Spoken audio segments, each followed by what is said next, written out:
Now at 5, cheers of support as an injured Joplin officer leaves the hospital 8 days after he was shot.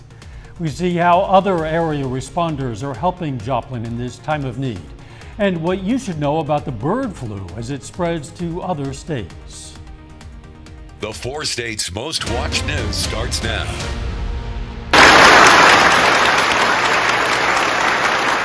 A reason for celebration and encouragement in a community that needs both. A Joplin police officer injured in last week's shooting is released from the hospital. This is KOAM News at 5. Healthcare workers and others lined the hallway at Freeman Hospital today as the wheelchair carrying Officer Rick Hershey made its way to the exit. Hershey was shot in the face 8 days ago as he confronted the suspect who had fatally shot JPD Corporal Ben Cooper and Officer Jake Reed. In a news release today, the police department expressed thanks to all the Freeman Health System workers involved in Hershey's care. JPD says Officer Hershey still has a long recovery period ahead and asked the people keep him in their thoughts and prayers. As he reached the hospital exit today, Officer Hershey rose from the wheelchair, then walked out. Since last week's tragedy, a number of area first responders have stepped in to help Joplin, including during yesterday's funeral for Corporal Cooper. More than a dozen agencies stepped in yesterday to watch over the city of Joplin so its first responders could attend that funeral. 3 law enforcement agencies and the Jasper County dispatchers stepped in. Additionally, 5 fire departments helped out, with each one manning one of Joplin's 5 fire stations. 4 ambulance services also stepped up for Met's Ambulance. Jasper County's Chief Deputy Derek Walrod says it's all about family. We've had all of our deputies asking, what can we do to help? And we all just stepped up as the surrounding agencies stepped up to help our family out in need. Tonight at 6, we're going to hear more on the first responder bond and how other agencies came in to help. Local business is providing some support for the JPD and other area first responders coming to their aid. The Wheelin RV Center in Joplin offered a free lunch to members of the JPD, the Newton County Sheriff's Office, the Jasper County Sheriff's Office, and the Missouri Highway Patrol. Organizers say it's a way of giving back. We appreciate what the law enforcement and emergency personnel do. So we decided that this time of need, it's one of the things that we felt we should do. The Wheelin RV Center is at 4301 South Range Line in Joplin. Joplin police are investigating a homicide after a man was found with gunshot wounds. That shooting happened early this morning, before 2:30. Authorities say they were called to a home for a report of gunshots near 24th and Wall Avenue. When officers arrived, they found 20-year-old William Patton of Joplin with gunshot wounds. Patton was taken to the hospital where he was pronounced dead. Prosecutors in Montgomery County, Kansas are requesting an involuntary manslaughter charge for the fatal shooting of a minor. Coffeyville police last night arrested 19-year-old Traven Hayes Smith. They say he was involved in a shooting Sunday night that killed a minor. That shooting happened on North Walnut Street. The victim from Chanute was found with gunshot wounds and was taken to a hospital. That person later died. Coffeyville police say more arrests and charges are expected. A newly released affidavit says a student at a Kansas high school began shooting after 2 school officials asked to search his backpack because of rumors that student had a gun. The affidavit released today says the confrontation on March 4th at Olathe East High School came after a student told a school counselor about the rumors. The affidavit says 18-year-old Jalen Deshaun Elmore fired 5 shots when the assistant principal and the school's resource officer asked to search his backpack. Clark returned fire, wounding Elmore. The 2 school officials were released from the hospital the day of the shooting. Elmore remains hospitalized. Checking in with Doug Hetty now for a first look at the weather. Well, it turned out to be another great day outside for us today. Plenty of sunshine across the region. Temperatures fantastic as we have seen really good temps over the past several days. And it looks like we're going to continue to see pretty much clear skies as we go through the rest of the evening hours. Now, I'm going to throw it back to you because apparently I guess my mic's not working. We will get the audio corrected and we'll see you soon. Thanks, Doc. An artist in Anderson, Missouri is sharing his story of struggle and triumph in the hopes of inspiring others. James Wanders suffered third-degree burns over 85% of his body when he was just 13 years old. The accident happened about 50 years ago while he was burning dead chickens on his parents' poultry farm in Neosho, Missouri. Despite losing his hands and most of a leg, Wanders finds joy in his art and in his faith in God. Even my salvation and my walk is all the Holy Spirit that dwells within me.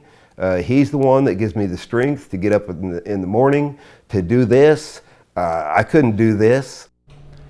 We're going to share more about Wanders' life and why he wants to share his story with others tonight at 6. Still ahead, the cost of borrowing. Interest rates are going up. I'm Michael George, and I'll tell you how it will affect everything from loans to prices at the grocery store. And next in Health Watch, the bird flu spreads into more states. What that could mean for human health. Topping today's Health Watch, several states across our nation are reporting cases of avian influenza, also known as bird flu. Naomi Ruckham has more on what that means for us. Wisconsin is one of the latest states to report a confirmed case of the highly contagious avian flu. The H5N1 strain was found in a commercial chicken flock. 15 states are now reporting cases of bird flu in commercial and backyard flocks. Influenza strains can affect all kinds of animals, including birds. In fact, very prominently, they can affect both migratory birds as well as domestic poultry. Dr. William Schaffner is a professor of infectious diseases at Vanderbilt University Medical Center. The CDC has said the recent bird flu infections do not present an immediate public health concern, and no human cases have been detected in the U.S. It's a very rare event. It requires very close association of the human with the bird. And then a lot of virus gets down deep into the human's lungs. They can become sick, but then it's very rare for them to transmit it to anyone else. Nearly 7 million chickens and turkeys have been killed this year due to avian influenza. The USDA says the infected birds don't present a food quality issue because they are culled before getting into the food processing system. But it's always best to properly handle and cook poultry and eggs to an internal temperature of 165 degrees for overall food safety. Naomi Ruckham, CBS News, New York.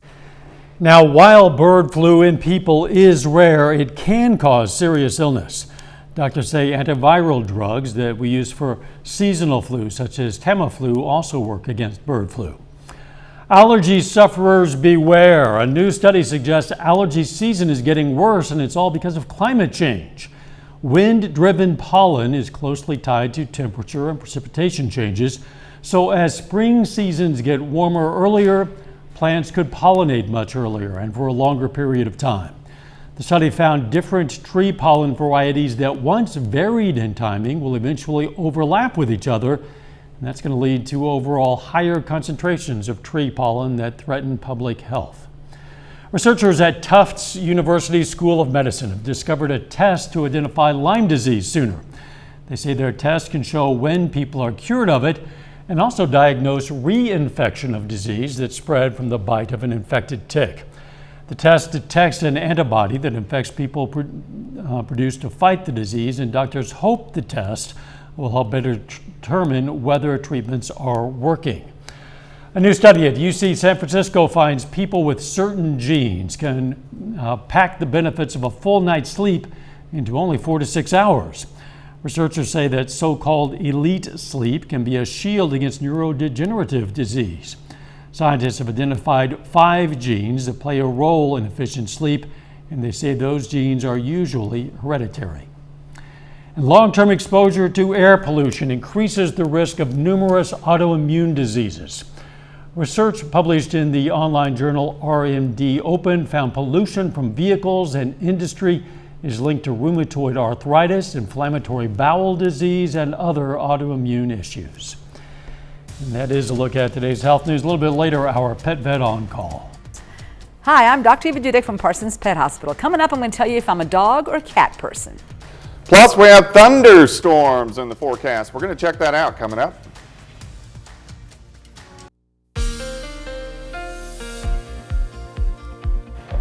Well, it turned out to be another nice day for us today. Temperature is fantastic. We soared into the 70s for highs. And overall, we're going to have pretty good temperatures as we go through the next several days.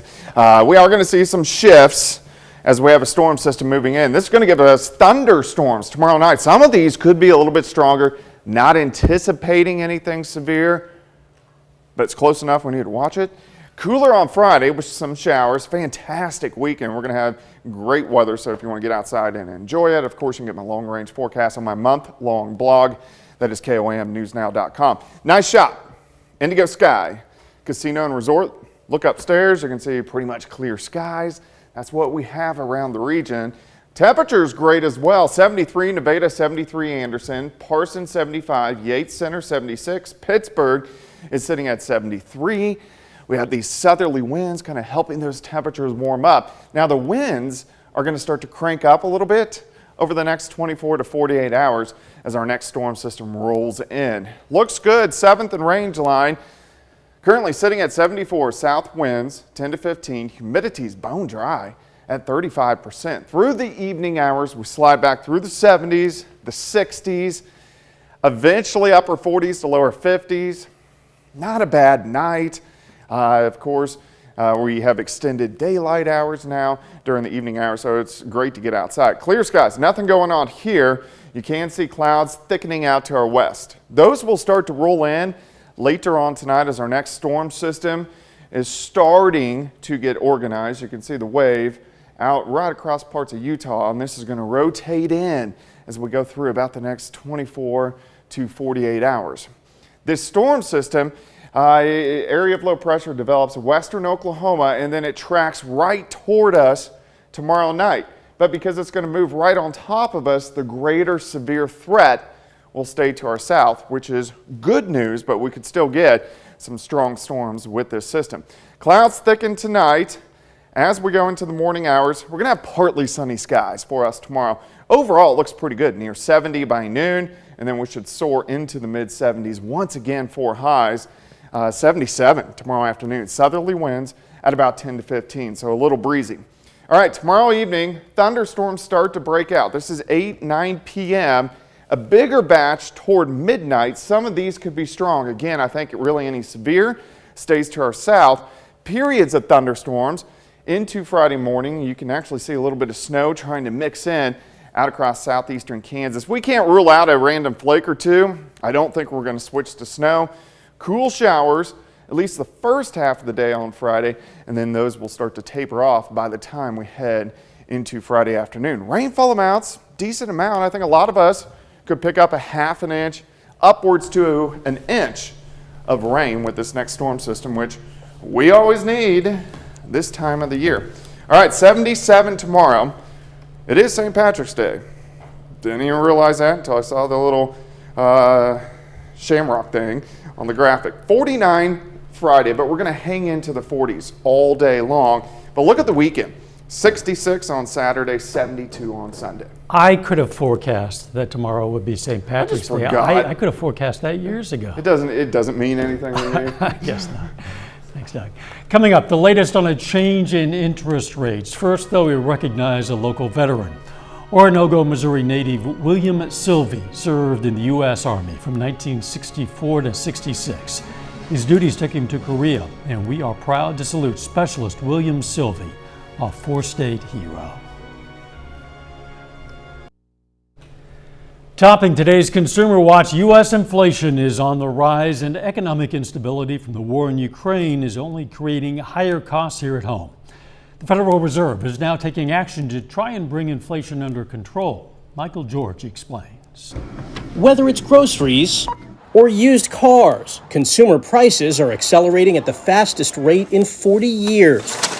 The Federal Reserve is attempting to tap the brakes on inflation by raising its key short-term interest rate 0.25%. We understand that high inflation imposes significant hardship, especially on those least able to meet the higher costs of essentials like food, housing, and transportation. Increasing interest rates aims to drop demand to better match supply, slow the economy, and eventually ease price hikes. This one rate increase is not going to really change things, but it's about a rate cycle. CBS News business analyst Jill Schlesinger says the Fed will likely approve similar rate increases several times this year. The Fed is trying to strike a balance between making sure that prices stop increasing by as much, but not raising rates so fast as that they slow the economy down so much that they cause a recession.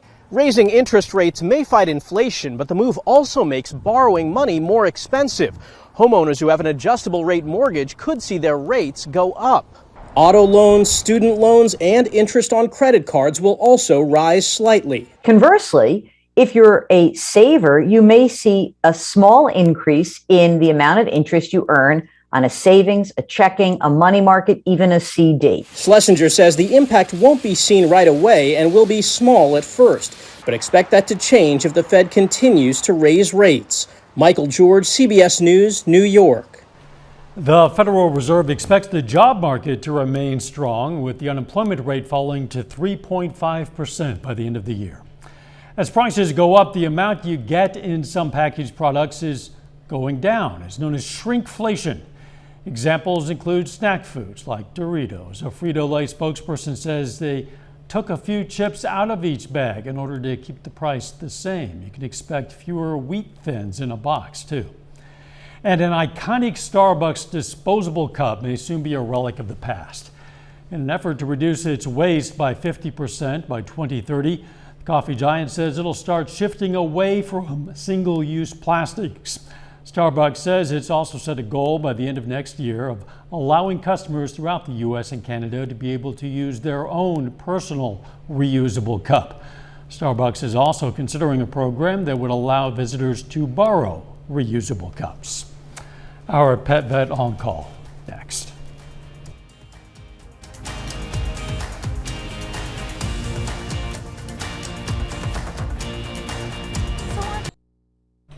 Up next on the CBS Evening News, the results of one woman's plan to save a Detroit neighborhood. Then on KOAM News at 6, more on how first responders from all around the area have come to the aid of Joplin over the past week. Plus, we're going to hear from the disabled Southwest Missouri artist overcoming obstacles to create beauty. And the preliminary map from a panel redrawing Missouri State Senate districts. Stay with us for the CBS Evening News and then KOAM News at 6. To each his own. We all have our own personal tastes, which brings us to today's question for our Pet Vet on Call. We asked Dr. Eva Dudek, are you more of a dog person or a cat person? Honestly, I truly do love both. That's not to say that there haven't been members in each group that have really tested my affection, but I do truly love them both. It takes both to make my house a home, and I have both. But if I have to answer this honestly, I'm going to say I am more of a dog person. There you go. Thanks for the question. We invite questions from anyone. If you have one, you just send it to petvet@koamtv.com. Dr. Eva Dudek from the Parsons Pet Hospital answers a different question or brings us a fun fact every Wednesday on KOAM News at 5. You can also find answers to previous questions on our website.